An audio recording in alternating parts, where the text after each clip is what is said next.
बांझ स्त्रियों व पुरुषों का इलाज तारांकिन। गर्भ ठहरने के लिए शुद्ध रजवीर्य की जरूरत तारांकिन। बांझपन रोग का परिचय तारांकिन। पहले ही लिखाए हैं कि स्त्री की रज गर्भाशय और पुरुष का वीर्य इन सबके निर्दोष और शुद्ध होने से ही गर्भ ठहरता है। अगर स्त्री को किसी प्रकार का योनि दोष होता है, उसका मासिक धर्म बंद हो जाता है, अथवा योनि में और कोई खराबी होती है, स्त्री की योनि फल में 7 प्रकार के दोषों में से कोई दोष होता है, या प्रदर रोग होता है, तो गर्भ नहीं ठहरता है। इसलिए स्त्री के योनिरोग, आर्तवरोग, योनिफल दोष और प्रदर रोग प्रभृति को आराम करके तब गर्भ रहने का ख्याल मन में लाना चाहिए। अन्यथा इन रोगों के रहते गर्भ रहता ही नहीं। यदि इनमें से किसी रोग के रहते गर्भ रह भी जाता है, तो गर्भ असमय में ही गिर जाता है, संतान मरी हुई पैदा होती है, या पैदा होकर मर जाती है, अथवा रोगीली होकर अल्पायु होती है। तरह अगर पुरुष के वीर्य में कोई दोष होता है, यानी वीर्य निहायत कमजोर और पतला होता है, बिना प्रसंग के ही गिर जाता है, रुकावट की शक्ति नहीं होती तो भी गर्भ नहीं रहता, चाहे स्त्री बिल्कुल निरोग और तंदुरुस्त ही क्यों न हो।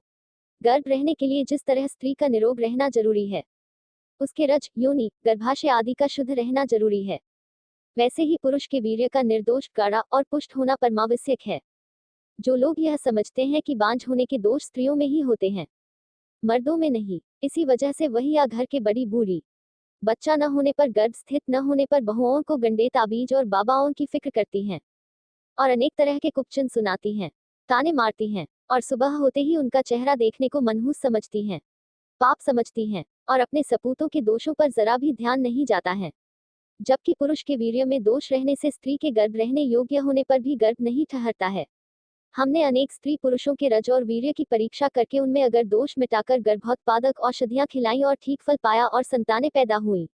अतः वैद्य जब किसी स्त्री का इलाज करें, तो उसे उसके पुरुष की भी परीक्षा करनी चाहिए, देखना चाहिए कि पुरुष महाशय में तो कोई दोष नहीं है। नोट: उपर्युक्त लेख से साफ प्रमाणित हो गया कि गर्भ रहने के लिए स्त्री की रज और पुरुष के वीर्य का शुद्ध होना जरूरी है। दोनों ही निर्दोष होने चाहिए। अगर दोनों ही या कोई एक दोषी हो तो उसका उचित इलाज करके रोग मुक्त करें, तब संतान होने की दवा देना चाहिए। दवा देने से पहले दोनों की परीक्षा करनी चाहिए। परीक्षा से ही रज व वीर्य के दोष मालूम होंगे। नीचे हम परीक्षा करने की चंद तरकीबें लिखते हैं।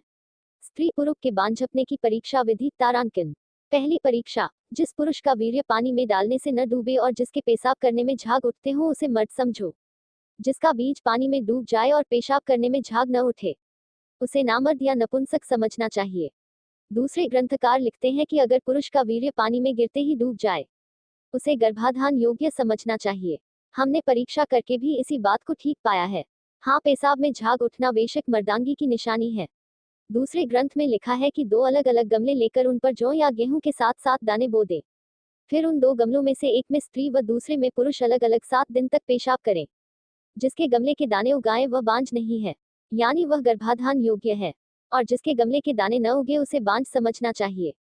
दूसरी परीक्षा: 2 प्यालों में पानी भर दो, फिर दोनों प्यालों में स्त्री पुरुष अलग अलग अपना वीर्य डाले। जिसका वीर्य पानी में बैठ जावे वह बांझ नहीं है, और जिसका वीर्य ऊपर ही तैरता रहे, उसी में दोष समझना चाहिए। तीसरी परीक्षा: स्त्री पुरुष 2 काहू या कद्दू के वृक्षों की जड़ों में पेशाब करें। जिसके पेशाब से वृक्ष सूख जाए वही बांझ है, और जिसके पेशाब से वृक्ष न सूखे वह दुरुस्त है, ऐसा समझना चाहिए। चौथी परीक्षा तारांकिन। मर्द के वीर्य की परीक्षा तारांकिन। फूल या काई के कटोरे में गर्म पानी भर दे, उसमें मर्द अपना वीर्य डाले। अगर वीर्य एकदम से पानी में डूब जाए तो समझो कि मर्द गर्भाधान करने योग्य है, उसका वीर्य ठीक है। अगर वीर्य ऊपर ही पानी में फैल जाए तो समझो कि मर्द गर्भाधान करने योग्य नहीं है। अगर वीर्य न ऊपर रहे न नीचे जाए, बीच में जाकर ही ठहर जाए, तो समझो कि इस वीर्य से गर्भ तो ठहर जाएगा पर संतान होकर मर जाएगी या गर्भ में ही मर जाएगी, वह जिएगी नहीं। स्त्री के रज की परीक्षा तारांकिन। मिट्टी के गमले में थोड़े से सोए के पेड़ लगा दे। 2-3 दिन बाद जब वह लग जाए, तब उनकी जड़ों में स्त्री को पेशाब करने को कहें। अगर पेशाब से वृक्ष मुरझा जाए तो समझो कि स्त्री का रज निर्दोष नहीं है, उसमें दोष है। अगर वृक्ष न मुरझाए, जैसे के तैसे बने रहें, तो समझो कि स्त्री का रज शुद्ध है। नोट: अगर पुरुष का वीर्य और स्त्री का रज दोनों दूषित हैं, तो दोनों को वीर्य और रज शुद्ध करने वाली दवा खिलाकर वैद्य रज वीर्य दोनों को शुद्ध करें। वह पुनः परीक्षा करें। अगर दोनों को दुरुस्त पावे तभी गर्भाधान की आज्ञा दे। रज वीर्य शुद्ध होने की दशा में मासिक शुरू होने के 5 दिन छोड़कर बाद के 11 दिन के अंदर यदि स्त्री पुरुष मैथुन करेंगे तो अवश्य ही गर्भाधान हो जाएगा। रज वीर्य को शुद्ध और बलवान करने वाले नुस्खे तारांकिन। रजशोधक नुस्खा तारांकिन। कागोंद 3 तोला, इलायची के दाने 1 तोला, नागौरी 5 तोला, 5 तोला। इन चारों दवाओं को कूट पीस कर छान ले और रख दे। इस चूर्ण की मात्रा 3 से 4 मासे की है। एक एक मात्रा सुबह शाम फौंक कर ऊपर से गाय का धारोष्ण दूध 1 पाव पीना चाहिए। जब तक आराम न हो जाए या कम से कम 40 दिन तक सेवन करें। इसके सेवन करने से रज निश्चय ही शुद्ध हो जाती है। परीक्षित है। तारांकिन। अपथ्य, मैथुन और गर्म पदार्थों का सेवन न करें। वीर्य शोधक नुस्खा तारांकिन। की मूसली 5 तोले, 5 तोले, 5 तोले, 5 तोले। मूसली 5 तोले, 5 तोले, 5 तोले। यह सारी सामग्री लेकर कूट पीस कर कपड़े से छानकर कांच की शीशी में रख लो। इसकी मात्रा 6 मासे की है। सुबह शाम एक एक मात्रा फाँक कर ऊपर से मिश्री मिलाकर गाय का धारोष्ण दूध पी ले। कम से कम 40 दिन तक प्रयोग करे। बाकी अपनी सामर्थ्य अनुसार हमेशा करता रहे, कोई नुकसान नहीं है। परीक्षित है। तारांकिन। अपथ्य, कम से कम 40 दिन तक मैथन व तेल, मिर्च, खटाई आदि गर्म पदार्थ न ले। बांझ स्त्रियों के भेद तारांकिन अथवा नष्टार्तव प्रभृति बांझ होने के कारण है, पर इनके सिवा गर्भाशय के और दोषों से भी स्त्री बांझ हो जाती है। बांझ स्त्रियां 3 प्रकार की होती हैं। तारांकन 1 जन्म बंध्या, तारांकन 2 मृत बंध्या, मृतवत्सा, तारांकन 3 काक बंध्या। जन्म बंध्या उसे कहते हैं जिनके सारी उम्र संतान नहीं होती है। मृत बंध्या उसे कहते हैं जिनके संतान तो होती है पर होकर मर जाती है या गर्भ में ही मर जाता है। काक बंध्या उसे कहते हैं जिनके एक संतान होकर फिर दूसरी संतान नहीं होती है। बांझ होने के कारण तारांकिन। उपर्युक्त तीनों प्रकार की बांझ स्त्रियों के फूल में नीचे लिखे निम्नलिखित 6 प्रकार के दोष पाए जाते हैं जिनके कारण स्त्रियां बांझ हो जाती है। तारांकन 1 फूल या गर्भाशय में हवा भर जाने के कारण। तारांकन 2 फूल या गर्भाशय में मांस बढ़ जाने के कारण। तारांकन 3 फूल में कीड़े पड़ जाने के कारण। तारांकन 4 फूल को वायु वेग से ठंडा हो जाने के कारण। तारांकन 5 फूल के जल जाने के कारण। तारांकन 6 फूल के उलट जाने के कारण। नोट, कोई कोई 7वां दोष भूत बाधा और 8वां कर्म दोष व पूर्व जन्म के पाप कर्मों के कारण मानते हैं। फूल यानी गर्भाशय में दोष होने के कारण तारांकिन में दोष हो जाने के कारण तो बहुत हैं, पर मुख्य कारण यहाँ लिख रहा हूँ। तारांकन 1 बचपन में ही शादी का होना। तारांकन 2 छोटी स्त्री का बड़े उम्र के पुरुष से शादी करना। तारांकन 3 स्त्री पुरुष में आपसी मतभेद होना या मुहावत न होना। तारांकन 4 असमय में मैथुन करना। तारांकन 5 दुबली पतली व छोटी स्त्री का भारी और बड़े मर्द से संबंध बनाना। फूल में क्या दोष है, उसकी परीक्षा विधि। तारांकिन यानी गर्भाशय में क्या दोष हुआ है, इसको वैद्य स्त्री के पति के द्वारा ही जान सकता है। वैद्य नाड़ी पकड़कर जान ले ऐसा कोई उपाय नहीं है। स्त्री जब चौथे दिन ऋतुस्नान कर ले तब पति मैथुन करे। मैथुन करने के बाद तत्काल ही पति अपनी स्त्री से पूछे कि उसको अभी किस अंग में दर्द हो रहा है या मैथुन से किस अंग में दर्द पैदा हुआ है। यदि अगर स्त्री कहे कि कमर में दर्द है तो यह समझना चाहिए कि फूल पर मांस बढ़ गया है। यदि स्त्री कहे कि शरीर कांप रहा है तो समझो कि फूल में वायु भर गया है। यदि स्त्री कहे कि पिंडलियों में पीड़ा होती है तो समझो कि फूल में कीड़े पड़ गए हैं। यदि छाती में दर्द है तो समझो कि फूल वायु वेग से शीतल हो गया है। यदि स्त्री कहे कि सिर में दर्द जान पड़ता है तो समझो फूल जल गया है।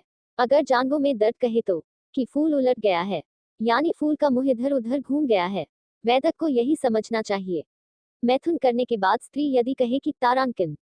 तारांकन 1 यदि स्त्री का शरीर कांप रहा है तो फूल में वायु भरी हुई है, जानना चाहिए। तारांकन 2 यदि कमर में दर्द तो फूल में मांस बढ़ा है। तारांकन 3 यदि पिनंदलियों में दर्द है तो फूल में कीड़े पड़ गए हैं। तारांकन 4 यदि छाती में दर्द है तो फूल शीतल हो गया है। तारांकन 5 यदि सिर में दर्द है तो फूल जल गया है। तारांकन 6 यदि जांघों में दर्द है तो फूल उलट गया है। नोट, वैद्य को स्त्री के पति के द्वारा यह उपर्युक्त सवाल कर जानकारी करने के बाद ही स्त्री की चिकित्सा के बारे में सोचना चाहिए। गर्भाशय यानी फूल दोष की चिकित्सा। तारांकन। तारांकन 1 अगर फूल में वायु भर गया हो तो जरा सी हींग को काली तिली के तेल में पीसकर उसमें रुई का फाहा भिगोकर 3 दिनों तक योनि में रखाना चाहिए। हर दिन नया फाहा बनाकर ही इस्तेमाल करें। ईश्वर की कृपा से 3 दिनों में यह रोग नष्ट हो जाएगा। तारांकन 2 अगर फूल में मांस बढ़ गया हो तो काला जीरा, हौंथी का नाखून और अरंडी का तेल इन तीनों को महीन पीसकर पिसी हुई दवा में रुई का फाहा तर करके 3 दिन तक योनि में रखाएं और चौथे दिन मैथुन करने को कहें। तारांकन 3 अगर फूल में कीड़े पड़ गए हों तो हरड़ बहिरा और कायफल साबुन के पानी के साथ सिल पर महीन पीसकर उसमें रुई का फाहा तर कर ले। इस फाहे को 3 दिन तक योनि में रखाएं। इस उपाय से गर्भाशय के कीड़े नष्ट हो जाएंगे। तारांकन 4, अगर फूल शीतल हो गया हो तो बच कालाजीरा और असगंध तीनों को सुहागे के पानी के साथ पीसकर रुई का फाहा तर करें और 3 दिन तक योनि में रखाएं। इस प्रयोग से फूल की शीतलता नष्ट हो जाएगी। तारांकन 5, अगर फूल जल गया हो तो समंदर फल, सेंधानोन और जरा सा लहसुन लेकर तीनों को महीन पीसकर रुई के फाहे में लपेटकर 3 दिनों तक रखाने से आराम हो जाता है। नोट, अगर इन दवाओं से जलन महसूस होने लगे तो फाहा निकाल कर हटा दें। वह दूसरे दिन फिर फाहा बनाकर रखें। बस 3 दिन के प्रयोग से ही काम हो जाएगा। इसे ऋतुकाल के पहले दिन से 3 दिन तक योनि में रखाना चाहिए। चौथे दिन मैथुन करना चाहिए। अगर इसी दोष से गर्भ न रहता होगा तो अवश्य रह जाएगा। तारांकन 6, अगर फूल उलट गया हो तो कस्तूरी और केशर समान भाग लेकर पानी के साथ पीसकर गोली बना लो। अब इस गोली को ऋतु के पहले दिन भग में रखाएं। इस तरह 3 दिन रखाने से अवश्य गर्भाशय ठीक हो जाएगा। चौथे दिन स्नान करके मैथुन करना चाहिए। नोट, उपर्युक्त 6 उपाय परीक्षित हैं, अवश्य लाभ उठाए। बांझ होने के अन्य कारण। तारांकन, जिस तरह हमने ऊपर वैदिक ग्रंथों के मत से लिखा है कि गर्भाशय में 6 तरह के दोष होने से स्त्रियों बांझ हो जाती हैं, उसी तरह हिकमत से तिब्बे अकबरी में स्त्रियों के बांझ होने के 13 कारण व दोष या भेद लिखे हैं। उनमें से कितने ही हमारे 6 दोषों के अंदर आ जाते हैं और चंद नए भी हैं। उन सबके जान लेने से आप सभी की जानकारी बढ़ेगी और उससे बांझपन के इलाज में सुविधा होगी, इसलिए हम उन्हें विस्तार से लिख रहे हैं। अगर सज्जन लोग हर एक बात को अच्छी तरह समझेंगे तो उन्हें अवश्य सफलता मिलेगी व उन्हें कहीं भटकने की जरूरत नहीं पड़ेगी। तारांकन 1, गर्भाशय में शीत का पैदा होकर खून व वीर्य को जमाकर सुखा देना। तारांकन 2, गर्भाशय में गर्मी का पैदा होकर वीर्य को जलाकर खराब कर देना। तारांकन 3, गर्भाशय में खुश्की का पैदा होकर वीर्य को सुखा देना। तारांकन 4, गर्भाशय में तरी का पैदा होकर गर्भ के ठहराने वाली ताकत को कमजोर कर देना। तारांकन 5, वात पित्त व कफ का गर्भाशय में कुपित होकर वीर्य को बिगाड़ देना। तारांकन 6, स्त्री का मोटा हो जाना व शरीर तथा गर्भाशय में चर्बी का बढ़ जाना। तारांकन 7, स्त्री का एकदम से दुर्बल व कमजोर हो जाना। इस दशा में रज के ठीक न होने या रज पैदा न होने से बच्चे के शरीर बनने के लिए पोषक तत्वों का न मिलना व भोजन का न मिल पाना। तारांकन 8, बालक के भोजन रज का स्त्री के शरीर में किसी वजह से बंद हो जाना। तारांकन 9, गर्भाशय में गर्म, सूजन, शक्ति या निकम में घाव होना। तारांकन 10, गर्भाशय में गाढ़ी हवा का पैदा होना जो वीर्य और बालक को न ठहरने दे। तारांकन 11, गर्भाशय में शक्त, सूजन, ऋतिक या मस्सा पैदा होना। तारांकन 12, गर्भाशय का मुंह जननेंद्रिय के सामने से हट जाना जिस कारण उसमें पुरुष का वीर्य नहीं जा सकता। तारांकन 13, स्त्री के शरीर या गर्भाशय में कोई रोग न होने पर भी वीर्य को न ठहरने देने वाले अन्य कारणों का होना। उपर्युक्त 13 भेदों के लक्षण और चिकित्सा। तारांकन 1, पहला भेद। तारांकन कारण सर्दी, नतीजा वीर्य और खून जम जाते हैं। लक्षण -1, रजोधर्म में देरी हो। तारांकन 2, खून लाल पतला व थोड़ा आकर बंद हो जाता है। तारांकन 3, अगर सर्दी सारे शरीर में फैल जाए तो शरीर का रंग सफेद व छूने में शीतल हो। इसके सिवा अन्य चिन्ह भी मिलते हैं। चिकित्सा, अगर साधारण सर्दी का दोष हो तो गर्म दवाओं से ठीक करें। अगर कफ का मवाद हो तो पहले हिकमत से निकालें फिर उचित उपाय करें। क, दीवाल मुश्क हिलाएं। ख, केशर, बालछड़, अकील, उलमलिक, तेजपात, पहाड़ी किरविया, बतख की चर्बी, मुर्गी की चर्बी, अंडे की जर्दी और नारदन का तेल, इन सबको कूट पीस कर मिला दे व पीछे एक ऊन का टुकड़ा तरकर योनि में रखाएं। ग, रजोधर्म से निपटकर लाल हड़ताल, दूध, सर्रू का फल, सला रस, गंधविरोजा और हब्बुलगार की धुनी योनि में दो। धुनी देने की विधि, उपर्युक्त सभी दवाओं को मिट्टी के बर्तन में भरकर कोयले के अंगारे भर दे व एक थाली के बीच में छेद करके मिट्टी के बर्तन के ऊपर रखकर थाली के छेद के सामने स्त्री को नंगकर थाली के ऊपर रहने को कहें। सावधानी यह रखें कि स्त्री की योनि का छिद्र थाली के छिद्र पर हो पर थोड़ा ऊपर रहे ताकि धुआं योनि के भीतर जा सके। घ, योनि को इंद्रायण के काढ़े से धोना लाभदायक है। गर्भस्थान पर वारे लगाना भी लाभदायक है। द, भोजन, उत्तम कलिया, गरम मसाले डाला हुआ तवे पर भुना पक्षियों का मांस, दालचीनी या उटंगन के बीज महीन पीसकर बुरकी हुई मुर्गी के अंडे की अधभुनी जर्दी, सब ऐसी मरीजों को मुफीद हैं। 2, दूसरा भेद। तारांकन कारण गर्भाशय में गर्मी, नतीजा वीर्य जलकर खाक हो जाता है। लक्षण 1, रज में गर्मी, कालापन व गाढ़ापन। तारांकन 2, अगर सारे शरीर में गर्मी होगी तो शरीर दुबला और रंग पीला होगा। तारांकन 3, बाल ज्यादा होंगे। चिकित्सा 1, सर्दी पहुंचाने को शरबत वनफसा, शरबत नीलोफर, शरबत खशक, शरबत सेब या शरबत चंदन पिलाएं। तारांकन 2, मुर्ग के बच्चे, हिरन और बकरे का मांस खिलाओ। तारांकन 3, घिया या पालक खिलाओ। तारांकन 4 अंडे की जर्दी, मुर्गे की चर्बी और बत्तख की चर्बी को बनशा के तेल में मिलाकर स्त्री की योनि में रखवाएं। तारांकन 5 जहां कहीं पित्त ज्यादा हो वहां से उसे उचित उपाय से निकालो। 3 तीसरा भेद तारांकन।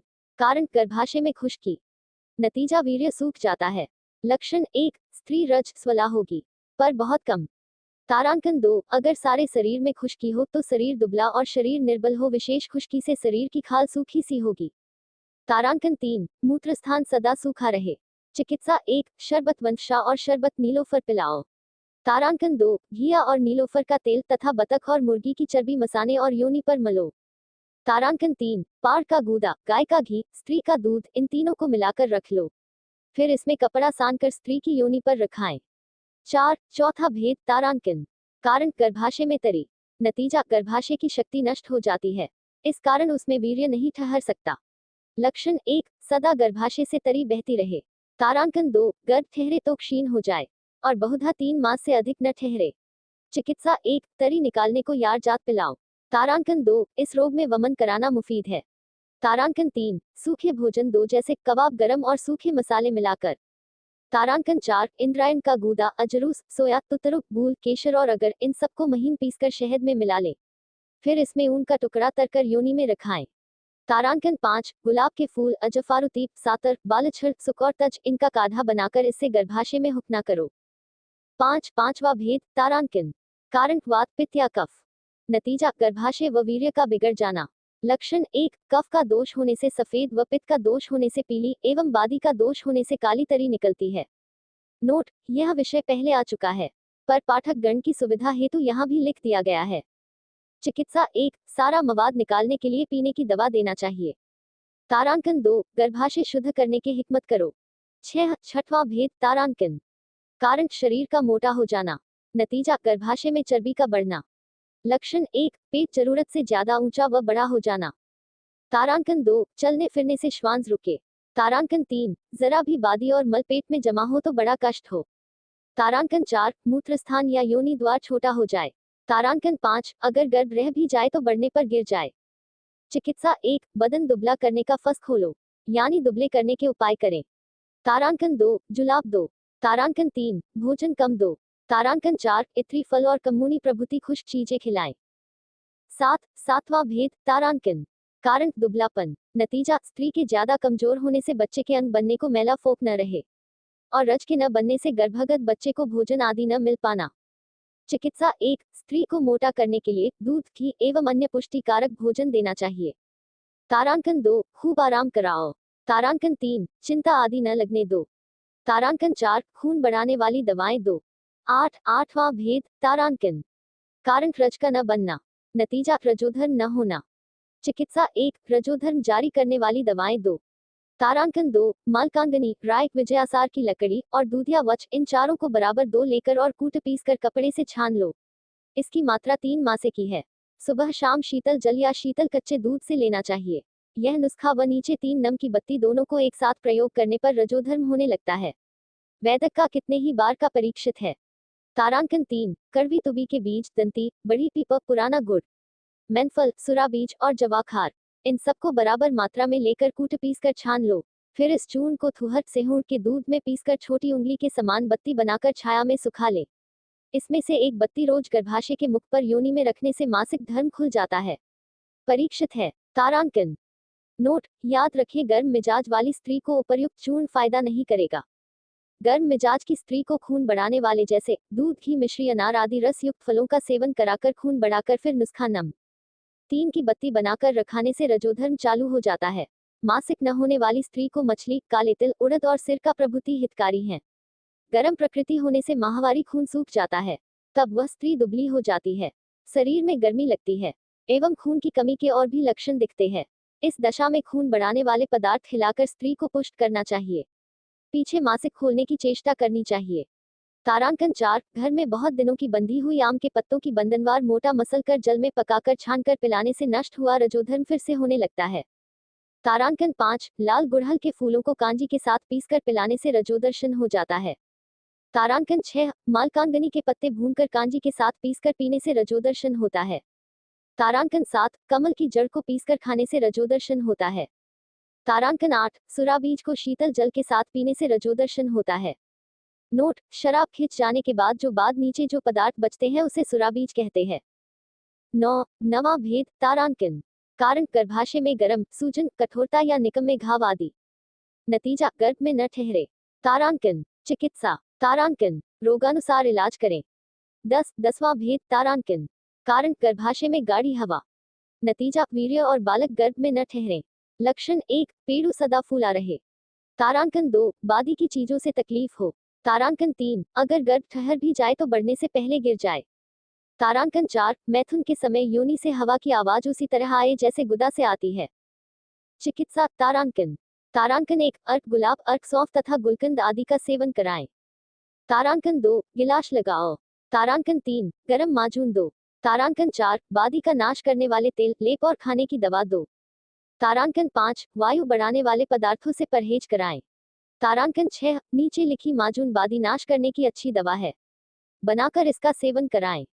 कचूर, दरुनज, जायफल, लौंग, अकाकिया, अजवाइन, अजमोद के बीज और सौंठ। यह 7 माह से लेकर सिरके में पड़ा हुआ जीरा से 17 माह से और जुंदेवेद स्तर 2 माह से। इन सबको कूट पीसकर छानकर कंद और शहद में मिलाकर माजून बना लो और 4.5 माह से गुनगुने जल के साथ दिन में 1 बार दो। इससे बादी का नाश होगा। तारांकन 7, वायु नाशक दवाओं का सेवन कराएं। 11वां भेद तारांकन। कारण गर्भाशय में बड़ी सूजन, रितका या रतक अथवा मस्सा होना। नतीजा, गर्भाशय का मुंह बंद हो जाता है। इससे वीर्य गर्भाशय में नहीं पनहुच पाता है। असल बांझ यही स्त्री है। चिकित्सा। इस रोग का इलाज कठिन है। वैद्य को चाहिए कि ऐसी रोगिणी की चिकित्सा देखभाल कर करें। ऐसा न हो कि उल्टे लेने की देने पर जाए। इस रोग में मांस को गलाने वाली तेज दवा काम करती है। 12वां भेद तारांकन। कारण गर्भस्थान का मुंह सामने से हट जाए। नतीजा, गर्भाशय में लिंग से निकला वीर्य नहीं जा पाता है। लक्षण 1, मैथुन के समय गर्भस्थान में दर्द हो। दाईं अंगुली से गर्भाशय को टटोले तो मालूम हो जाए कि उसका मुंह किस तरफ झुका है। तारांकन 2, कदाचित मरोड़ हो और मल मूत्र बंद हो जाए। नोट, अधिक कूदने, फांदने, दौड़ने, भारी बोझ उठाने या खींचने प्रभृति कारणों से यह रोग होता है। इसके टेढ़े होने के 2 कारण हैं। अ, रगों का भर जाना और उनमें खिंचाव होना। ब, बिना मवाद के रुकावट और सिकुड़न होना। चिकित्सा। तारांकन। तारांकन 1, अगर रगों के भर जाने और खिंचाव से गर्भाशय टेढ़ा हुआ हो तो पांव की मोटी नस की फस खोलना चाहिए। तारांकन 2, अगर बिना मवाद के केवल रुकाव और सूजन से टेढ़ापन हुआ हो तो अंजीर, बाबुना, मेथी, कद के बीजों की मिंगी और अलसी के बीज, इन सब के काढ़े में तिली का तेल मिलाकर हुक्ना, बाबुने का तेल, बतख और मुर्गी की चर्बी मले। तारांकन 3, शीतल, हम्माम और बफारे गर्भाशय के सिमटने या रुक जाने में लाभदायक है। तारांकन 4, अगर गर्भाशय पर तरी गिरने से टेढ़ापन हुआ हो तो यारज दो। तारांकन 5, जब कारण दूर हो जाए, झुकाव और टेढ़ापन बाकी रह जाए, तब दाएं उसे उंगली से सीधा कर दे, जिससे गर्भाशय के जनेंद्रिय के सामने हो जाए। उंगली लगाने से पहले दाएं को तेल, चर्बी या चिकनाई लगा लेना चाहिए, जिससे गर्भाशय में कोई तकलीफ न हो और अपनी जगह पर आ जाए। 13वां भेद तारांकन। तारांकन 1, स्त्री वीर्य छूटने के बाद तुरंत खड़ी हो जाए तो गर्भ नहीं